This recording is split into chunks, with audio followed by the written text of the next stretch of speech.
Bugungi saga 2024-yil 12-24 seshanba vatandaş. Bugungi xabarimizdan de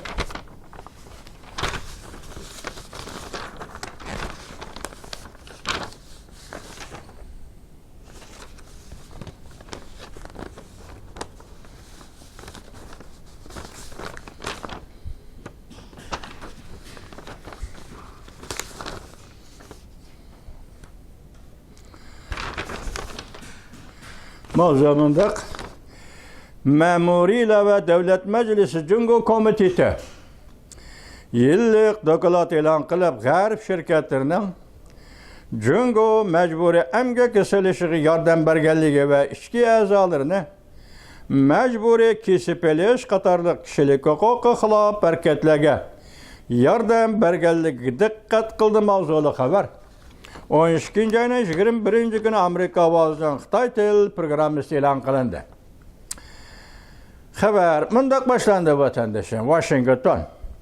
Amerika Qo'shma Shtatlar Davlat Majlisi Ma'muriy doiralar va Cungo komiteti 12-20 kuni Cungoda kishilik huquq ahvoli va qonun bilan boshqarishning taraqqiyoti to'g'risida 2024-yillik doklad e'lon qilib, Cungo Xalq Cumhuriyati hukumati va Cungo Kompartiyasining kishilik huquqi xiloflik qilish harakatlariga nuqtaliq diqqat qildi. Bo'libmi ta'minlash liniyasi izchillashtirilgan majburiy emgak Amerika va boshqa G'arb davlat shirkatlarining kishilik huquqi xiloflik qilish jarayonida Cungo bilan til biriktirish harakatlari hamda Cungoning xalqaro jamiyatning uning kishilik huquq xotirasiga tanqid ilib berishning tig'uchini bir tarafga qayirib etib, xalqaroda kishilik huquq o'lchamlarini qayta sharhlashlariga yordam berganligiga diqqat qildi. Masalan, bu G'arb shirkatlar Cungo bilan pul uchun birlashdi. Masalan, yaqinda Shveysariya hukumatining "Men pul bo'lsa bo'ldi, Uyg'ur bilan nima ko'rim" degan xabarlar radio chaplaqlab turibdi vatandoshim. Shveysariya bu davlat Yevropada hammada betaraf turadigan nayt insonparvarlik bilanla davlat bo'lib, davlat qurib, davlat boshqarib kelgan bir davlat edi Shveysariya. Yevropada Shveysariyadek bir davlat kishilik huquqi shunday muomala qilsa inson asal echinadigan, afsus deydigan darajaga tushib qoldi ekan vatandosh. Endi hozir ba'zi shirkatlar Cungo shirkatlari bilan birlashib foyda topadigan, balki Cungoning shirkatlariga yordam berib har jihatdan, masalan, dollar mablag' solish, fan texnika olib berish va yana qandaqdir ondan bo'libmi ta'minlash liniyasi.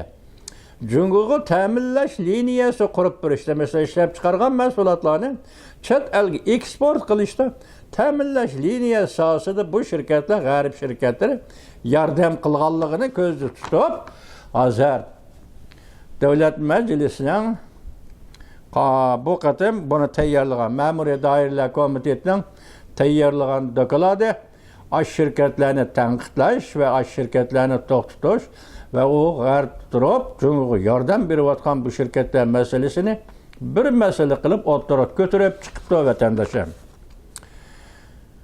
Bu komitetning o'rtaq raisi Cumhuriyetçiler Partiyasi mansubi Kirissimetni yaxshi bilisizlar vatandoshlar va Demokratlar Partiyasi mansubi Jeb Merkli bayonotida bunday ko'rsatdi. Cungo komiteti a'zolarining xizmati Cungoning xalqaro kishilik huquq o'lchamlari jihatdagi xatolarni xotirlashda muhim ahamiyatga ega. Demak, bu komitet Cungoning kishilik huquqini xotirlashda muhim ahamiyatga ega. 8 nafar muhim ahamiyatga ega, 8 nafar va boshqa xabarga muhim ahamiyatga ega. Buni ikki parcha maqolada, ya'ni birisi vardı konkret aldı. Maxsus Uyg'urlar va Uyg'urlarning majburiy emgaki, majbur emgakning bugungi jarayoni va kelgusidagi oqibati to'g'risida to'xtalgan Davlat Majlisi mushuni ikki parcha maqola emas, ikki parcha qonun, bu qonun degili bo'lmaydi, buni Yıllık doklad. Yıllık dokladda birinci parça. Dokladda mı Uygurlar meselesi, Tibet meselesi. Bugünkü bu dokladın mecburi emgek işlep çıkargan mahsulotlar ve liniye, teminleş liniyesi. Bu mahsulotlarni ishlab chiqarishga chet el shirkatlaridan bo'lib, g'arb shirkatlaridan yordam berayotganligi bugun davlat majlisi, ya'ni Jungu komitetining mushu g'arb shirkatlarining yordam berishlariga diqqat qilganligi to'g'risida tayyorlangan doklad edi. Men buni qisqartib, buni bir varaqni olib keldim, qog'ini qilib qoldi vatandoshlar. Bu yilning oxiridagi bir doklad deb tushunsangiz bo'ladi. Davlat Majlisining kishilik huquq va majburiy emgak masalasida Xitoy shirkatlari bilan birlashgan g'arb shirkatlari to'g'risidagi dokladi deb tushunsangiz bo'ldi vatandosh.